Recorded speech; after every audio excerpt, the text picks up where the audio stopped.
ค่ะนี่ค่ะราปัดนะจ๊ะนี่หูพี่เจใหญ่มากมันนะคะใหญ่มากสวัสดีนะคะพ่อแม่พี่น้อง มาได้จับมาหาหอยน้ำกันนะคะที่นี่เตเรนิเฟ่ประเทศสเปนนะคะกิต้ามาหาหอยราปัดนะคะพี่น้องหอยหลายค่ะพี่น้องนี่อุปกรณ์นะคะมาแงะนะคะนี่มีทะเลนะคะอันกว้างใหญ่นะคะนี่เดี๋ยวกิต้าให้ดูพวดค่ะวิวแบบงามเลยค่ะจังไดแน่ค่ะพี่น้องเดี๋ยวกิต้าจะหาหอยเนาะบ่ได้พอกันโดนนะคะไม่ได้เจอกันหลายวันนะคะเพราะว่ายุ่งอยู่ค่ะหลายอย่างนะคะแล้วเราบอกหอยนี่นะไปแงะก่อนนะคะ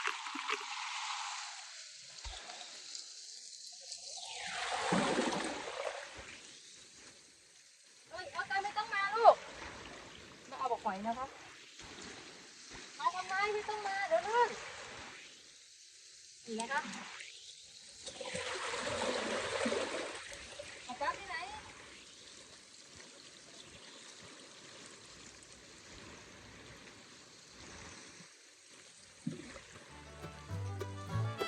หอยงามๆนะคะพี่น้องหอยลาปัดนะคะมาได้จากหอยลาปัดมันคุณโก้เล็กๆจริงๆเดี๋ยวไปเจอมาขายที่นี่โอ้โหเย้ใช่ไหมใช่ไหมจับไหมคุณตัวเล็กๆไม่ใช่ปะแต่เหมือนคุณโก้มากเลยอ่ะมันเป็นอะไรมันเป็นสตูนี่เดี๋ยว มันเป็นสตู เอาไหมสวัสดีเนาะสวัสดีค่ะพ่อแม่พี่น้องวันนี้กิ๊กก็มาหาหอยลาปัดนะคะนี่หอยแพงนะคะที่นี่แพงหลายนะคะต้องอนุรักษ์ไว้ดูใส่ลุม มาวิดมันอันนี้มันวิดมัน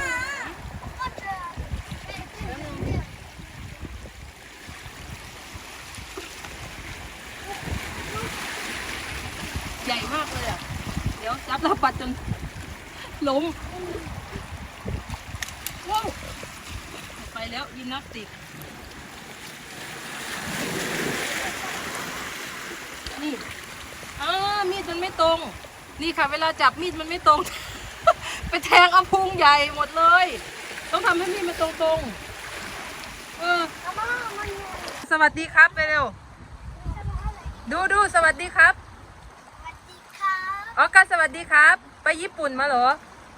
วันนี้มาหาหอยหาสัตว์น้ำนะคะนี่แถวบ้านใช่หาแถวบ้านนี่มีหอยนี่หอยใหญ่เลยต้องไปหาลาปัดด้วยนี่นะคะพ่อแม่พี่น้องบอกหอยนี่ไงพี่เจมันวิ่งใช่ให้เขาวิ่งได้แต่มันกินได้ไหมหอยนี้ไม่รู้น่าจะนี่ค่ะบอกหอยนะคะอันดับแรกโอ้พี่เจนั้นใช่ลาปัดไหมนั้นนี่พี่เจมาดูหน่อยเหมือนสัตว์เหมือนอะไรไม่รู้มันเป็นสัตว์บกาดจับบอกเกอร์น่ะสงสัยสิเป็นปลาดาวไปหาหอยตัวใหม่ก่อนนะคะดูค่ะทะเล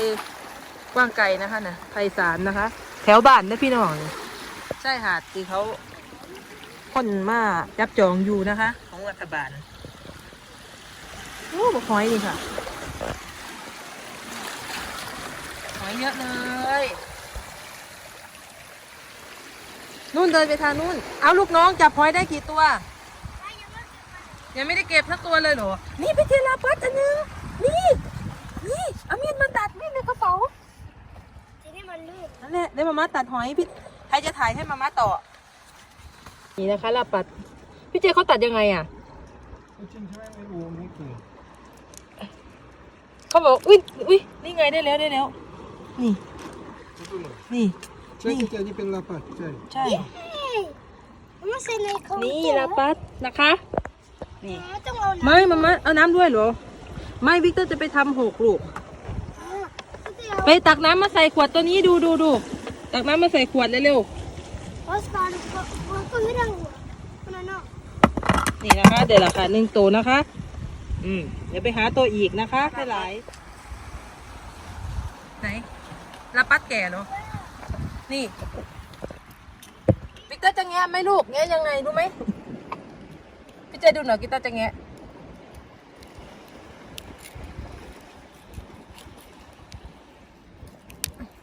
โอ้ยทำไมไม่ออกอ่ะ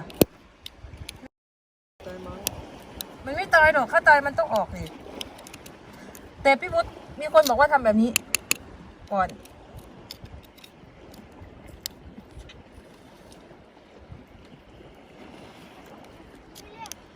de comer la paz.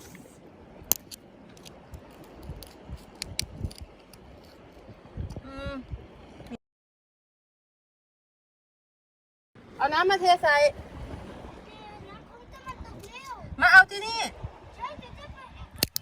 เดี๋ยวมาได้แล้ว ไม่เป็นไรค่ะนี่ค่ะราปัดนะจ๊ะนี่หมูพี่เจใหญ่มากก็เจอหอยอีก มากับดาราเกาหลีนะคะ ต้องทำใจระวังตก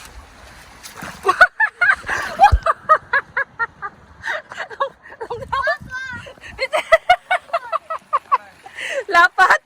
แกต้องตกนะมาดูเปียกหมดแล้วออกกาตาดีมากเลยอ่ะออกกาเจอมัวแต่ดูตกน้ำนี่อยากแงะไหมมันแงะง่ายๆเองออกกาเจอหอยลาปัดนี่ได้ดี อุ้ยนี่นะคะหอยแพงนะคะนี่นะคะตัวหนึ่งเดี๋ยวโอ้ยอย่างน้องบัดน้ำทะเลว่าขึ้นใส่กัน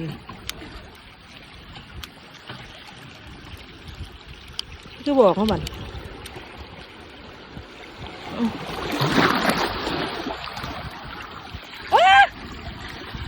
ไปละพี่น้องนี่ค่ะหอยนะคะหอยราปัดในญี่ปุ่นนะคะมาหาหอยแป๊บนึง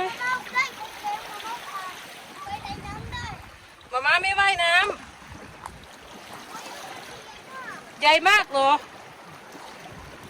ออกกันระวังออกกันไปนั่งรอตรงนั้นสนุกไปเนาะวิกต้องเจอด้วยตรงไหนอ๋อในโอเคเดี๋ยวบอกว่าไปหาไหนอันนี้หอยลาปัดเล็กๆไหนวิกเตอร์มีเดียวใส่แต่เด้อบานนี่ไอ้ยังผู้ไข่ในหลืบในเหล็บนี่เหรอในหลืบนี่เหรอโอ้ยมืนเดี๋ยวไปทางไหนตรงไหนมันอยู่ในน้ำเหรอไม่มันไม่อยู่ในน้ำมันมาดูอุ้ยใหญ่บันชอยเดี๋ยวกิตาจะลงไปเอา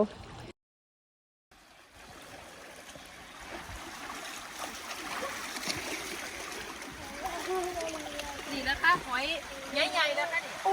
นี่อะคือน้ำโซลาปาเราสับเรา หอยลาปัดใหญ่มาก ใช่ใช่ไหม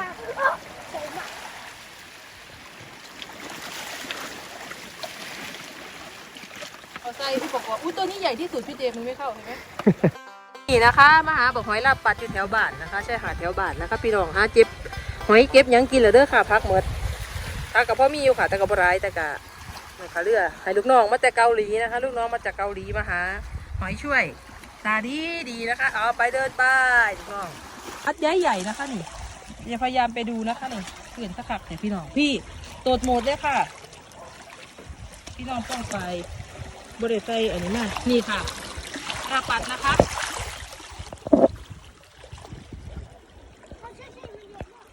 จะพยายามแงะดิ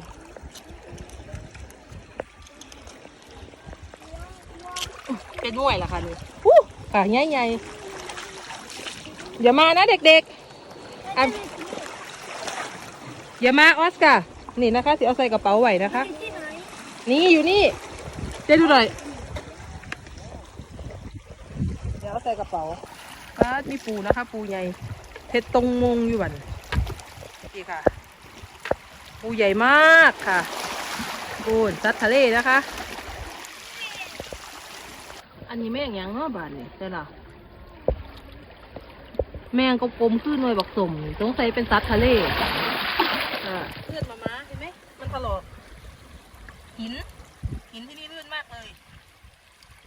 ไม่เช็ดเลือดหรอครับไม่ได้ปัตเตอร์มาด้วยนี่ ทำไมมันมีเลือด ก็มาล้มเมื่อกี้ลูก เอ้ยที่นี่มีเลือดจริง เห็นไหม เย่ เย่มีอีกไหมลูกเนาะ โอ้ยอีกแล้วสู้จะเห็น เดี๋ยวนะเลือดเต็มตัวแล้วนี่ หินบาดต้องใส่ชุดที่มันรัดกุมกว่านี้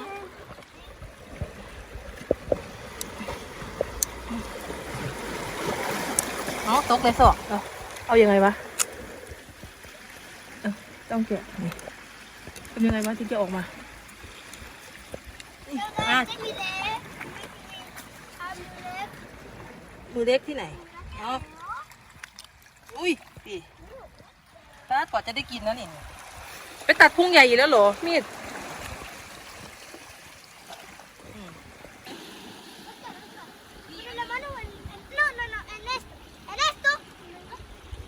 ได้อะไรหาหอยกินเหรอนะคะนี่พี่เจหอยอันนึงแล้วก็มีเม็ดที่มันมีขนๆน่ะเขาเรียกอะไรนะพี่เจเขาเรียกอะไรแต่ทำไมที่อยู่เมืองไทยเยอะๆอะมันจะเป็นเหมือนคนไทยเล็ก ปินทะเลเหรอ มันเป็นปีเหรอ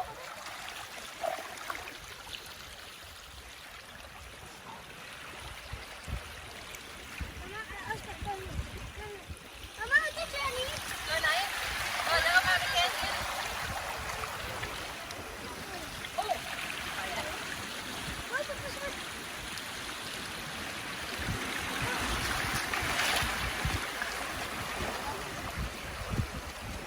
ไม่เป็นไร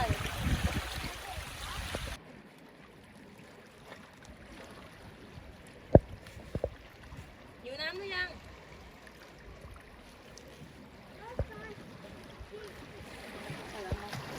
นี่นะคะนี่ครอบครัวเลยค่ะมืดครอบครัวเลยจ้า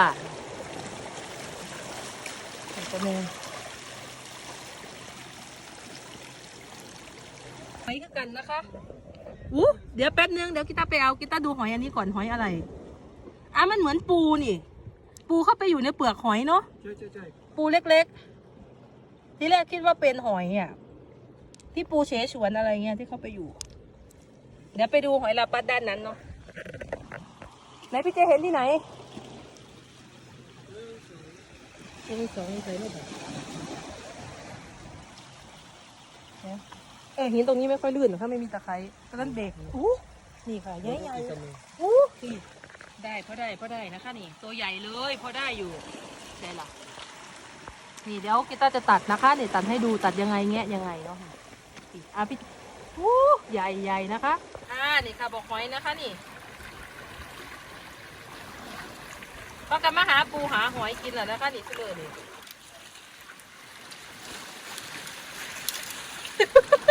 ระวังกับนิ้ว เดี๋ยวต้องหาตัวอะไรหารูนะคะที่มันแงะง่ายๆเพราะว่าเขาอยู่แจบมากเลยอ่ะพี่น้องต้องเทน้ำใส่หรือเปล่าวะ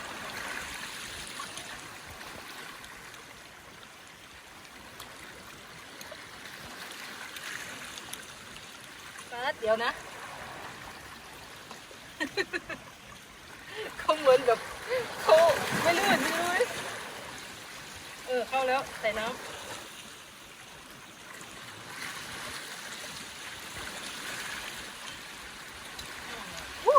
นี่ค่ะเขาแห้งเกินไปนะคะ เมื่อกี้แห้งเกินไปแกะไม่ได้หอยอีกตัวหนึ่งเนาะจับปลาถ่ายเด็กเลยจับปลาเล็กๆจับเยอะๆจะพาไปแกะกินไหนอีกตัวหนึ่งตรงนี้ใช่ไหม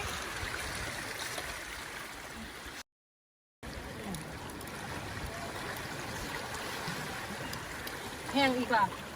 เขาแห้งมากเลยอ่ะเวลาแห้งเขาเหมือนมีคนแนะนำว่าให้บีบมะนาวใส่ด้วยนะ เวลาบีบมะนาวเขาปล่อยเร็วๆจากหินเคยมีคนบอกแต่ไม่กล้าทำอะทรมานสัตว์เนาะ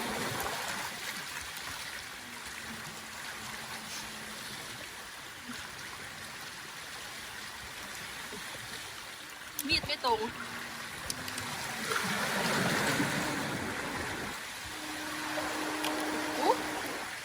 นี่ค่ะหอยราปัดนะคะดิ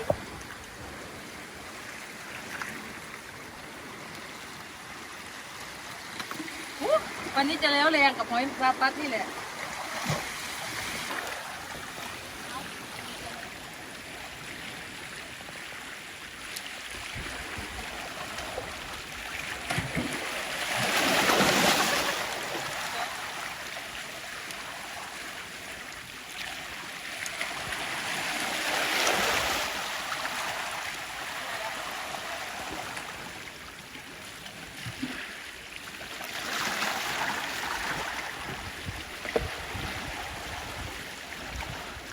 หอยเต็มเลยเห็นไหมบริเวณนี้ไม่เจอซูมดูบริเวณนี้หอยนี่ค่ะโอ้บอกหอยหน่อยหอยใหญ่นะคะหอยนี่กับแมนค่ะบอกหอยหลายๆพุ่นถ้ากันยางเห็นยังบุนี่ปัดพี่น้องเอ้ยบอกหอยส่วนซานเลยค่ะพุ่นหนึ่งก็เป็นกลุ่มเลยมันนี่ปูนะคะ อันนี้เป็นหอยอะไรไม่รู้สงสัยเป็นปูเสฉวนมั่งหรือเป็นอย่าง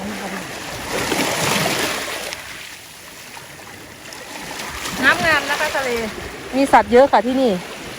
โน่นเด็กน้อยหาปลาอยู่คุณเอาออสการ์ทำอะไรวะ โอ้เดี๋ยวเขาเป็นอะไรเด็กหน่อยญี่ปุ่นเป็นอย่างโนบันนี่นะคะงามนะคะ ตรงหาดนี้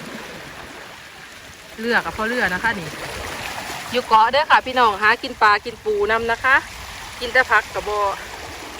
อันนี้ปลาไดค่ะเบื่อก็มีบัตรเบื่อแน่นะคะนี่ค่ะย่างหาต่อไปนะจ๊ะอันดับแรกยึดหินก่อน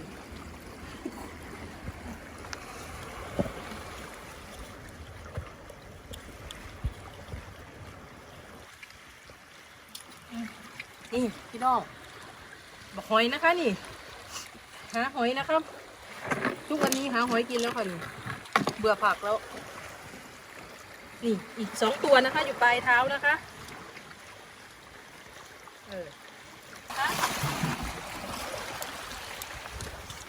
เอาหอยคือแห้งแต่หาน้ำ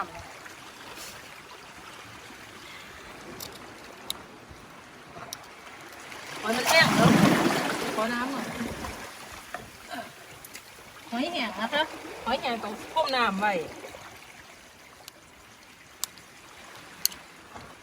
ที่ต้นมีดกว่าเด้อป๊าดทำไมเขาซ่อนดีจังปวดจะแล้ว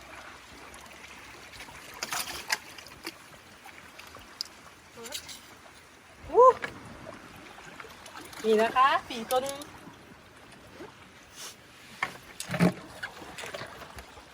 ปีอุปกรณ์การหากินนะคะ อีกตัวหนึ่ง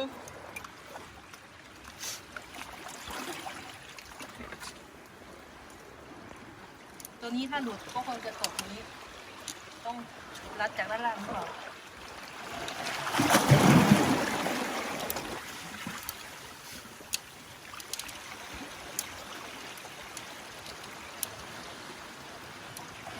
เดี๋ยวพรมน้ำก่อนนะ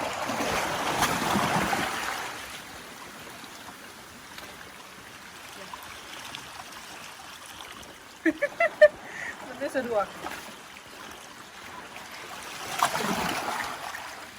ป้าจะไป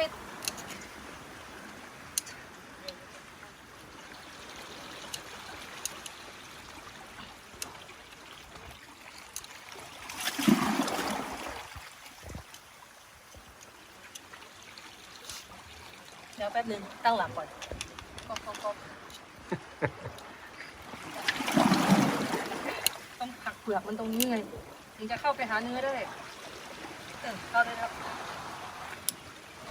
อุ้ยว่าแล้วนี่นะคะหาหอยกินนะคะโอ้ได้จานเท่าภัตตาคารเลย จานเข้าร้านอาหารแล้ว พี่น้องแงะหานะคะนี่1 2แต่ว่าถ้าตัวเล็กมากกีต้าไม่เอาเด้อนี่ตัวไซส์มีเดียมหน่อยพอได้กินนี่ค่ะนี่นะคะกระสิแงะเรื่อยๆนะคะพี่น้องป้องไป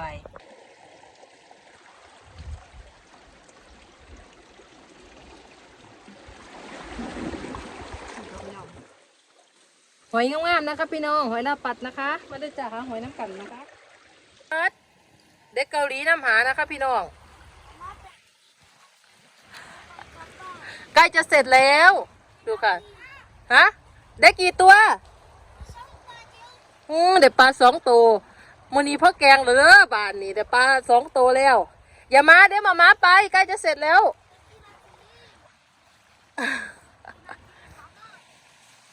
คนกำลังมวนๆอยู่มาขัดจังหวะอีกล่ะแป๊บหนึ่งไปขึ้นไปอีกเดียดมินิก็กลับแล้ว10 นาทีก็กลับแล้วลูกจะค่ะจากมาจากญี่ปุ่นนะคะนี่สวัสดีครับหรือยัง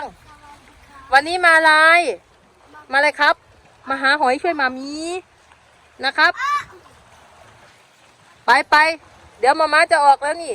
ป้ามารบกวนแล้วพี่น้องเอ่ยเฝ้าหาก่อนนะจ๊ะเดี๋ยวก็ไปแล้วจ้าสวัสดีครับหรือยังสวัสดีกับกะคุนั่นแหละ สวัสดีครับ ไหนจับอะไรได้ครับวันนี้มาจับสัตว์น้ำ ปูยักษ์ อุ้ยกุ้งเอาไปก่อยตัวนี้ไปลูกน้องไปแล้วนะคะนี่ได้กุ้งเยอะมากเลย เอาไปบ้าน จะไปลาบกินกุ้งเหรอ ไม่ซื้อเอา เอาไปเลี้ยงเหรอต้มยำกุ้งมั้ง จริงใช่ไหมวิกเตอร์บอกว่าเขาเลี้ยงที่บ้านเขาบอกว่าทำไมเราไม่ใส่ในขวด เอาใส่เรียกวันแล้วก็ซื้ออาหารมาให้มันนั่นเหรอไม่ ระวังล้มนะ ให้มันคนอันที่ใส่กันอะไรแบบนี้มันเป็นนี่แต่เราจะใส่อันนี้ตัวนี้อะไรนะ เดี๋ยวกระสิบเราจะไปเดินเล่นต่อไหมนี่ ข้างบนหรือยังไง ไม่อยากไปเล่น เอาไปอยากไปไหนเนาะอยากไปไหนไปหาสัตว์น้ำอีกแล้วเหรอถูกน้องไปหาสัตว์น้ำลูกเดียวเนี่ย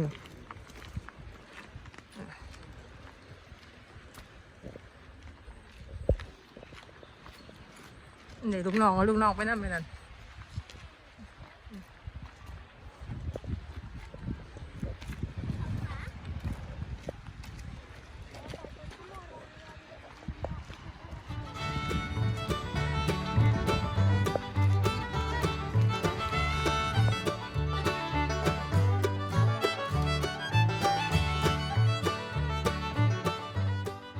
พี่น้องหอยที่กิต้าจับมานะคะนี่ราปัดเด้อค่ะหอยแพงๆนะคะหอยไฮโซหอยแพงนั่นเลยค่ะดูดกันละบันนี่นะคะ เดี๋ยวกิต้าจะเอาใส่ฟิตไว้เนาะค่ะเพราะว่ามันมีตัวที่ตายแล้วเพราะว่ากิต้าแทงเขาค่ะนี่แทงท้องเพราะว่าปลายมีดไม่ตรงนะคะนี่ท้องเปิดเลยค่ะพี่น้องตะลิโตนของตะลิโตนนะคะนี่กิโลละแพงค่ะเดี๋ยวกิต้าใส่ฟิตไว้เด้อเดี๋ยววันอื่นได้ไปหาเพิ่มเติมนะคะจะได้ทำอาหารสเปนให้ดูนะคะจากหอยนี้นะจ๊ะโอเคค่ะพี่น้องขอบคุณที่รับชมรับฟังเด้อจ้า